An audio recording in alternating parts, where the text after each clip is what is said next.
నమస్తే, నేను Chandana. Welcome to great Andhra big story. ప్రపంచంలోనే అతిపెద్ద ప్రజాస్వామిక దేశం మాది అని రొమ్ము విరిచి చెప్పుకుంటాం.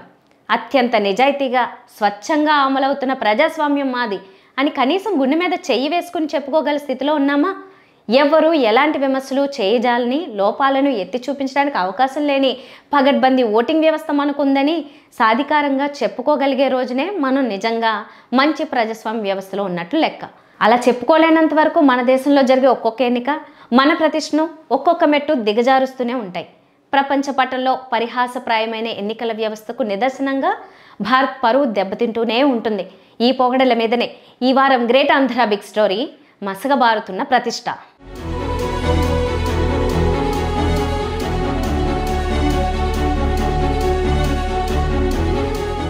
ఒక రైలు ప్రయాణం. ఏసీ కూపేలో ఇద్దరు మాట్లాడుకుంటున్నారు. అక్కడున్న మూడో వ్యక్తి నిద్రలో ఉన్నాడు కదా అనే ఉద్దేశంతో వారిద్దరూ యథేచ్ఛగా మాట్లాడుకుంటున్నారు. ఆ ఇద్దరి మధ్య ఎన్నికల ప్రస్తావన వచ్చింది. ఆ ఇద్దరిలో ఒకడు ఒక మాజీ ఎమ్మెల్యే గారి తరపున నంబర్ 2 స్థాయిలో కీలక వ్యవహారాలన్నీ చక్కబెట్టే కీలక అనుచరుడు. అతనిలా అన్నాడు, ఫలానా మండలంలోని పలానా గ్రామాల్లో మన ఎగస్ పార్టీ వాళ్లకు 10,000 దొంగ ఓట్లున్నాయి, పలానా ఇంకో మండలంలో పలానా గ్రామంలో మనకు 12,000 దొంగ ఓట్లున్నాయి, మనకు 2,000 దొంగ ఓట్లు జాస్తి ఉన్నాయి, కాబట్టి మనకే అడ్వాంటేజ్ ఉంటుంది. ఇలా సాగిపోతోంది వారి సంభాషణ. పలానా కులం ఓట్లు మనకు, పలానా కులం ఓట్లు వాళ్లకు, ఇలా లెక్కలు వేసుకున్నంత తరహాలోనే దొంగ ఓట్లను కూడా అవి ఒక కేటగిరీ అన్నట్లుగా పరిగణించి చాలా సాధారణ విషయంగా మాట్లాడుకుంటున్నారు. నిద్రపోతున్నట్లు పడుకుని ఆ సంభాషణ వింటున్న మూడో వ్యక్తి దిమ్మ తిరిగిపోయాడు.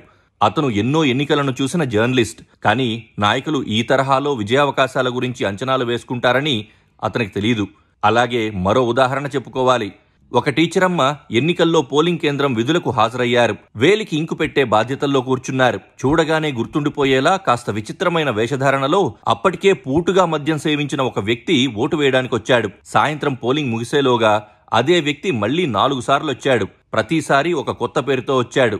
ఆమె కిమ్మనడానికి వీల్లేదు. అతను ఆ రోజు మొత్తం 5 పేర్లతో 5 దొంగ ఓట్లు వేశాడని ఆమెకు స్పష్టంగా తెలుసు. పోలింగ్ స్టేషన్లో కూర్చున్న పార్టీల ఏజెంట్లు అనుమతిస్తే వేలికి ఇంకు పెట్టడం వరకే ఆమె పని.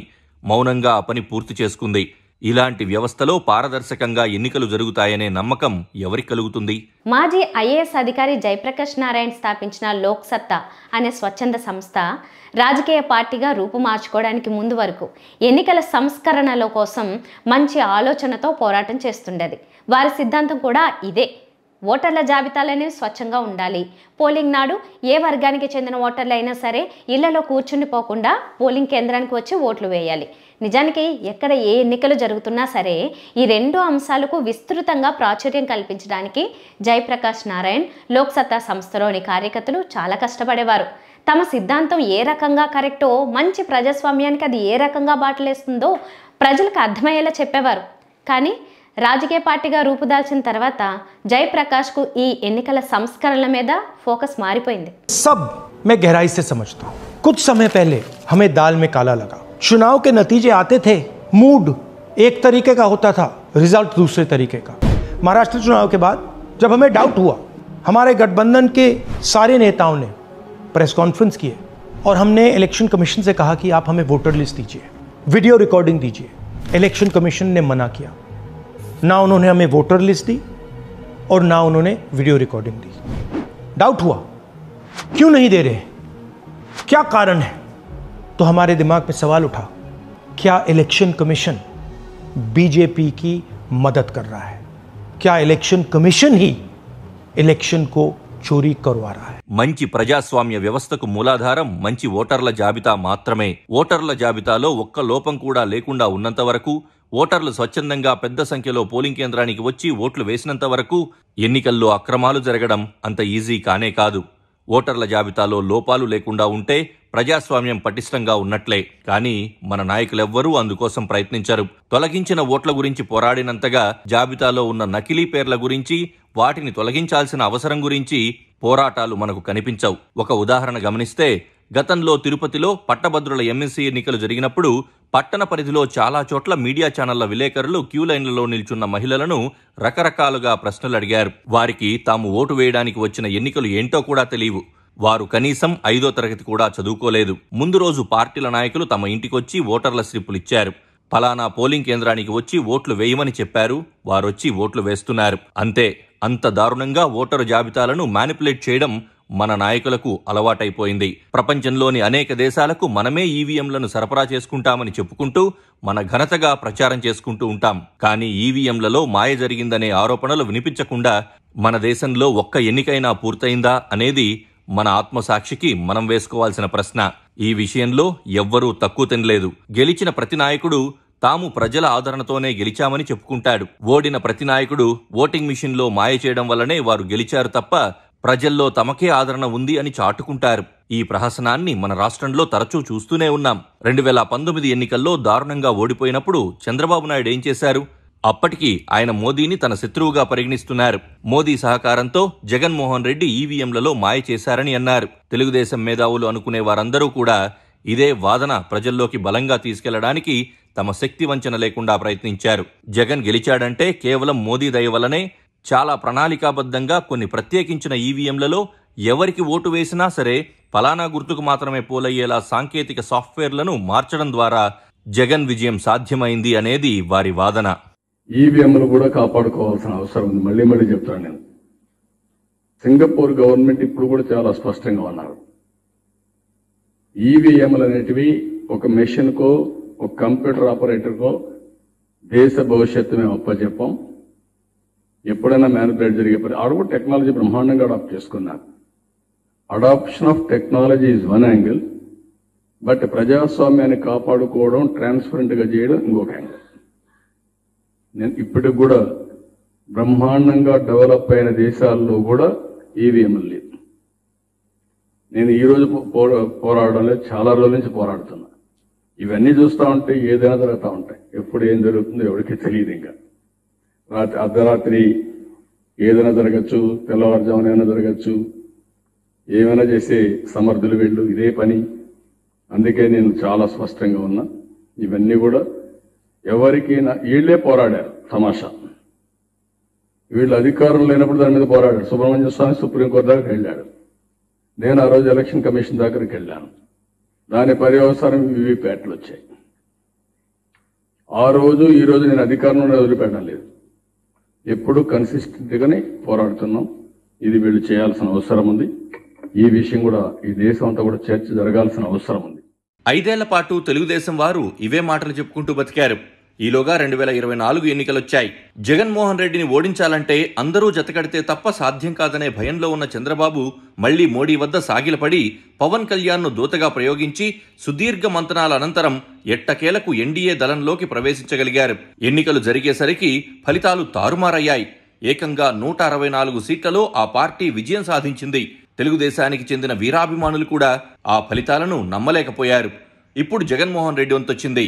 బీజేపీ మీద నేరుగా విమర్శలు చేయడానికి ఆయన కొంచెం జంకుతున్నారు. కానీ చంద్రబాబునుద్దేశించి మాత్రం చాలా నిశితంగా విమర్శలు ఎక్కుపెడుతున్నారు. చంద్రబాబు ఈవీఎంలను మాయం చేయడం ద్వారా మాత్రమే అధికారంలోకి వచ్చారని ఇప్పటికీ పదే పదే అంటూనే ఉన్నారు. ఈవీఎంలకు సంబంధించి మా ఫైట్ కొనసాగుతూనే ఉంది. దుర్గా ఈ రోజుకి కూడా కొనసాగుతుంది. ఈ రోజుకి కూడా కోర్టులో కేసులు, వైసీపీని వేసిన కేసులు ఈ రోజుకి కొనసాగుతున్నాయి. ఈ రోజుకి కూడా మేము అడిగే ఫండమెంటల్ క్వశ్చన్ ఒకటే. ఒంగోలుకు సంబంధించి 12 బూతులకు సంబంధించి కోర్టులో కేసులు వేసాం. ఈవీఎంలు, వీవీప్యాట్లు మ్యాచ్ చేయండి అని. నిజంగానే ఎలక్షన్ కమిషన్ మనసులో కల్ముషం లేకపోతే చేయొచ్చు కదా, మ్యాచ్ చేయొచ్చు కదా, చేసి చూపించవచ్చు కదా. అందరి డౌట్లు పోతాయి కదా. మా డౌట్లే కాకుండా దేశంలో ఉన్న అందరి డౌట్స్ పోతాయి కదా. వీవీప్యాట్లు, ఈవీఎం నెంబర్స్, వీవీప్యాట్లు 12 బూతులు మేము వేసినాం ఒంగోలు కాన్స్టిట్యున్సీలో. ఈ 12 బూతులలో మాకు డబ్బులు కట్టినాం, మీరు వెరిఫై చేయండి అని అడుగుతున్నాం. మా ముందరనే వెరిఫై చేయండి అని చెప్పి. కల్ముషం లేకపోతే చేయొచ్చు కదా. మరి ఎందుకు చేయడంలా? ఎందుకు ఇదే ఈసీ హైకోర్టులో ఎందుకు వాళ్ళు అక్కడ సుప్రీంకోర్టు ఇట్లా వెరిఫై చేయమని చెప్పలేదు, మాక్ పోలింగ్ చేయమని మాత్రమే చెప్పింది అని చెప్పి ఎందుకు సుప్రీంకోర్టు జడ్జిమెంట్ను వక్రీకరిస్తున్నారు? మాక్ పోల్ చేయడం వల్ల ఏం లాభం? ఎలక్షన్లు అయిపోయిన తర్వాత నువ్వు మళ్ళీ మాక్ పోల్ చేయడం వల్ల ఏం సాధిస్తాం, ఏం లాభం? అసలు వెస్టర్న్ కంట్రీస్ మొత్తం అసలు 90% of the developed countries, 90% of them including America, all of them are all of them have paper ballots ఈరోజు. డెమోక్రసీ అన్నది it should not only be prevalent, it should appear to have been prevalent. So it's very important that you uphold the values in democracy. ఈవీఎంల గురించి ప్రజల్లో సందేహాలు తలెత్తకుండా ఏ ఒక్క ఎన్నిక కూడా మన దేశంలో జరగడం లేదు. ఈవీఎంల గురించి ప్రజల్లో విశ్వసనీయత పెంచడంలో ఎన్నికల సంఘం చాలా నిర్లక్ష్యంగా వ్యవహరిస్తోందని చెప్పాలి. ఈవీఎంలు లోపభూయిష్టమని కొందరు ఎన్నికల ఉద్యమకారులు సాంకేతిక నిపుణుల సహకారంతో ప్రతిసారి నిరూపిస్తూనే ఉంటారు. పబ్లిక్లో సెమినార్లు వంటివి ఏర్పాటు చేసి ఎవరికి ఓటు వేసినా ప్రోగ్రామ్ చేసిన విధంగా ఒకరికి ఓట్లు పడేలా మెషిన్లు పనిచేయగలవని వారు ప్రతిసారి నిరూపిస్తారు. కానీ ఈసీ ఇలాంటి వాటిని పట్టించుకోదు. వీరి సాధికార నిరూపణలతో ఏమాత్రం సంబంధం లేకుండా ప్రతి ఎన్నికల సమయంలో వారు కూడా ఒక ప్రదర్శన ఏర్పాటు చేసి మా ఈవీఎంలు ఏమాత్రం లోపరహితమైనవి కాదు అని వాటిని ప్రదర్శించి అంతటితో చేతులు దులుపుకుంటారు. మళ్ళీ ఒక కొత్త ప్రహసనంలాగా మరొక ఎన్నికల పర్వం పూర్తవుతుంది. భారత్ అంటే ప్రపంచంలోనే అతిపెద్ద ప్రజాస్వామిక దేశం కావచ్చు కాక, కానీ ఈ దేశంలో ప్రజలకు రాజకీయ ప్రభుత్వాల మీద గౌరవం, విశ్వాసం లేవు అనేది నిజం. అధికారంలోకి ఎవరొచ్చినా సరే వారి వారి స్వార్థ ప్రయోజనాల కోసం గద్దెనెక్కుతుంటారు తప్ప నిజమైన ప్రజా ప్రయోజనాల కోసం పనిచేయడానికి కాదు అని ప్రజలు స్థిరమైన నమ్మకంతో ఉన్నారు. ప్రజలు అలాంటి నమ్మకంతో ఉండిపోవడమే నాయకులకు కూడా అవసరం. వారు అలా అనుకుంటున్నప్పుడే తమ మీద ఎక్కువ ఆశలు పెట్టుకోకుండా ఉంటారని, తాము అధికారాన్ని హాయిగా ఒక హోదాలాగా అనుభవించి వెళ్ళొచ్చునని నాయకుల ఊహ. ప్రజలకు ప్రభుత్వాల మీద గౌరవం లేకపోవడం వలన ఫలానా వారి ప్రభుత్వమే ఏర్పడాలనే బలమైన తృష్ణ వారికి లేదు. ఎవరు గద్దెనెక్కితే ఏంటి అనే నిస్పృహలో సమాజం ఉంది. ఈవీఎంల గురించి అనుమానాలు వ్యాప్తి చెందుతున్నప్పుడు ఆ పోరాటాలు ప్రజలను కదిలించిన దాఖలాలు లేవు. ప్రజల్లో కదలిక రాకుండా ఏ ఉద్యమాలు సఫలం కావు.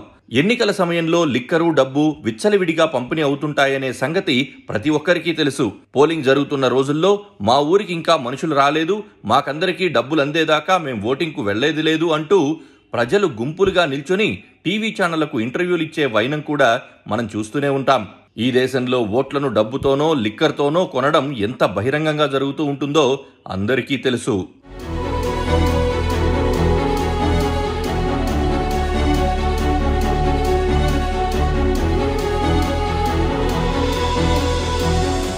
ఇంచుమించుగా 80 ఏళ్ల ప్రాయానికి చేరుకుంటున్న ప్రజాస్వామ్యం మనది. మరి ఇలాంటి లోపాలను ఇప్పటిదాకా ఎందుకు సరిదిద్దుకోలేకపోతున్నాం? ఎన్నికల్లో జరుగుతున్న అక్రమాలు ఎలక్షన్ కమిషన్లకు తెలియకుండానే జరుగుతున్నాయా? వారంతా నిబంధనలు, నియమాలు అనే గంతలు కట్టుకుని వాటి ప్రకారం జరిగితే చాలు, ఎన్ని ఘోరాలు జరిగినా తమకు పట్టవు అన్నట్లుగా వ్యవహరిస్తూ ఉండడమే సకల దరిద్రాలకు మూలం. 2024లో నరేంద్ర మోదీ సర్కారు ఏర్పడడానికి ఒక రాష్ట్రంలో ఉపయోగపడిన ఓటర్ల జాబితాలోని 69 లక్షల ఓట్లు ఇప్పుడు తొలగించబడ్డాయంటే అప్పట్లో అన్ని తప్పుడు ఓట్ల సహకారంతోనే మోదీ నెగ్గినట్లు భావించాల్సి ఉంటుంది కదా అనే రాహుల్ గాంధీ వాదన కొట్టి పారేయలేనిది. ఓట్ల తొలగింపు గురించి రాహుల్ గాంధీ ఇంకా కాంగ్రెస్ పార్టీ దేశవ్యాప్తంగా చేస్తున్న ఓటు చోరీ ఉద్యమాలు మిగిలిన ప్రపంచం దృష్టిని ఆకర్షించకుండానే ఉంటున్నాయా? అంతెందుకు, పులివెందుల జెడ్పీటీసీ ఉప ఎన్నిక చాలా చిన్నదే కావచ్చు. ఈ ఎన్నికల్లో పరిణామాలు ప్రస్తావించుకుని తీరాలి. పులివెందుల మొత్తం నియోజకవర్గం మీద వైఎస్ కుటుంబానికి ఉన్న పట్టు చిన్నది కాదు. అలాంటిది రూరల్ నియోజకవర్గంలో 10,000 ఓట్లు ఉండగా వైఎస్ఆర్ కాంగ్రెస్ పార్టీకి కేవలం 683 ఓట్లు వచ్చాయంటే దేశం మొత్తం దృష్టిని ఆకర్షించే విషయమే కదా. కేవలం ఈవీఎంల ద్వారా మాత్రమే కాదు, బ్యాలెట్ పేపర్ల ద్వారా ఎన్నికలు జరిగినా సరే అధికారంలో ఉన్నవారు తాము చేయదలుచుకున్న అక్రమాలు నిరాటంకంగా చేసుకుపోతారనే సంకేతాలు ఇస్తున్నట్లే కదా. పులివెందుల ఎన్నిక ప్రపంచం మొత్తం దృష్టిని ఆకర్షించకపోవచ్చు, కానీ రాహుల్ పోరాటం ప్రపంచాన్ని ఇటువైపు చూసేలా చేస్తుంది. ఈ దేశంలో ఎన్నికల వ్యవస్థలో ఇన్ని అక్రమాలు, అరాచకాలు జరుగుతున్నాయా అని మాట్లాడుకునేలా చేస్తుంది. గెలిచే పాలకులు నిజమైన ప్రజానాయకులో మ్యానిపులేటర్లో తెలియని స్థితిలోకి మిగిలిన ప్రపంచాన్ని నెడుతుంది. మొత్తంగా మన దేశ ప్రతిష్ట అంతర్జాతీయ యవనిక మీద మసకబారుతుంది. ఈ పరిస్థితి నుంచి తప్పించుకోవాలంటే పూర్తి పారదర్శకమైన పద్ధతిలో ఎన్నికల సంఘాలకు మరింత స్వేచ్ఛ ఇచ్చి, మరింత విస్తృత అధికారాలు ఇచ్చి, మరింత నిజాయితీతో కూడిన వ్యక్తులు ఆ పదవుల్లో ఉండేలా చూడాల్సిన అవసరం ఉంది. ఎన్నికల్లో నిజమైన ప్రజాబలం ఉన్నవారే అధికారంలోకి వచ్చేలా చూడాలి. ప్రపంచం ఎదుట భారత్ గౌరవాన్ని, మన ప్రజాస్వామ్య వ్యవస్థ నిలబెట్టే మార్గాల్ని అన్వేషించాలి. ఇది ఇవాల్టి బిగ్ స్టోరీ. మరిన్ని టాపిక్స్తో కలుద్దాం. నమస్తే.